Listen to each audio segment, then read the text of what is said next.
Monde numérique. J'ai juste besoin de mettre l'appareil sur la tête.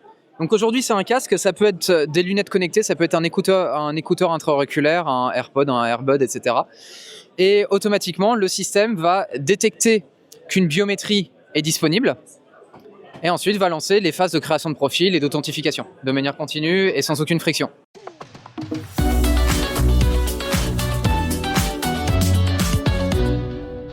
Alors, vous êtes Thomas Sema. Est-ce que vous pouvez me présenter Wineuro? De quoi s'agit-il? Très bien. Donc en fait, chez Wineuro, on a créé la première solution d'authentification qui repose sur notre cerveau.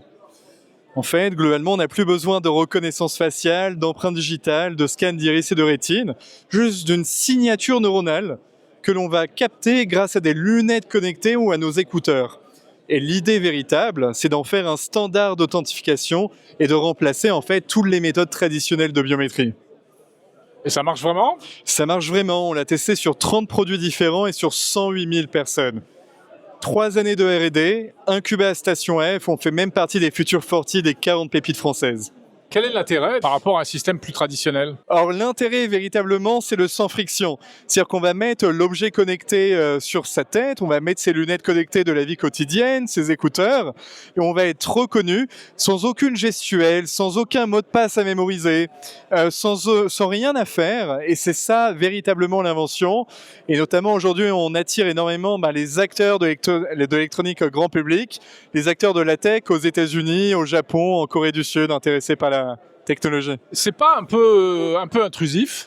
Alors absolument pas, non, on fait juste de la biométrie, on va pas lire les pensées des utilisateurs. Au contraire, c'est loin d'être intrusif. Le cœur technologique a été fait pour protéger l'utilisateur. À aucun moment, on va relier la signature neuronale à l'identité véritable, on fait juste de l'authentification. Et ça peut être utilisé donc dans quel cadre? Alors, nous, on a pensé la technologie pour l'électronique grand public, pour absolument tout le monde, disons 4 milliards d'êtres humains. Par contre, la même technologie est ce qu'on appelle dual use. Elle peut le servir au gouvernement, à la défense, à l'armée. Le même cœur technologique, différents niveaux de robustesse, et également une technologie qui est protégée par brevet et qui nous permet de la répandre et de la déployer, et ce, partout dans le monde. Alors, on va regarder ça, on va faire une petite démo avec Arnaud, c'est ça? Comment ça marche? Exactement. Alors, c'est très simple. Donc moi, effectivement, c'est Arnaud. Je suis directeur scientifique chez Wineuro. Ça marche de manière très simple. J'ai juste besoin de mettre l'appareil sur la tête. Donc aujourd'hui, c'est un casque. Ça peut être des lunettes connectées, ça peut être un écouteur intra-auriculaire, un AirPod, un Airbud, etc. Et automatiquement, le système va détecter qu'une biométrie est disponible et ensuite va lancer les phases de création de profil et d'authentification de manière continue et sans aucune friction. Donc il y a une phase d'authentification et ensuite il y a une phase de... Alors il y a une phase de création de profil. Oui, il y a une phase de création de profil d'abord. Ouais, c'est ça. Et en fait, ensuite une phase d'authentification. Et la manière dont on réinvente l'authentification ici, c'est que c'est pas juste une phase one shot, c'est-à-dire je montre ma biométrie une fois, comme je montre une fois mon empreinte digitale et j'ouvre mon système. Là actuellement, ma biométrie elle est vérifiée en continu. C'est-à-dire que le système, il est maintenu ouvert parce que mon identité, elle est vérifiée toutes les 50 millisecondes. NeuroID actuellement, donc là, il y a mes données brutes. Ça, c'est comme mon empreinte digitale brute, mais neuronale. C'est des signaux.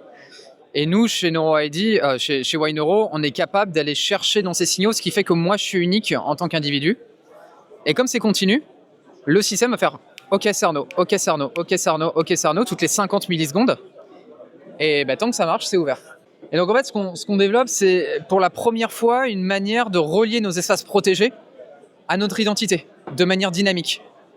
Ce qui, quand on y pense, n'existe pas. Ouais. Et qui oblige à porter un device sur la tête quand même. Alors c'est une très bonne remarque. La réponse c'est oui, mais aujourd'hui on communique avec un casque. Ok, ça fait bizarre, c'est un casque qui se met sur la tête et encore, c'est des très grosses avancées.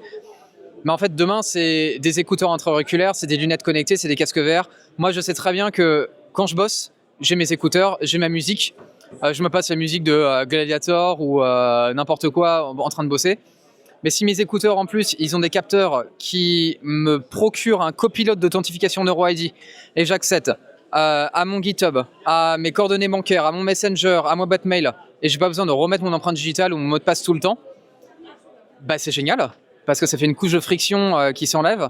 Et pour autant, j'ai maintenant, j'ai plus vraiment envie que mon ordinateur il reste allumé et que tout le monde puisse y accéder si je pars dans une salle de meeting, etc. Ouais, donc c'est un peu comme l'Apple Watch.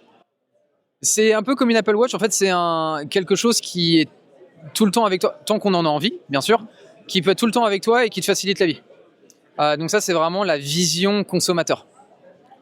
Après, bien sûr, on a toute une partie de haut niveau de sécurité, vraiment très orientée, voilà, haut niveau de sécurité, bancaire, défense, etc., qu'on peut déployer. Mais notre vision long terme, bien sûr, c'est l'utilisateur, le consumer.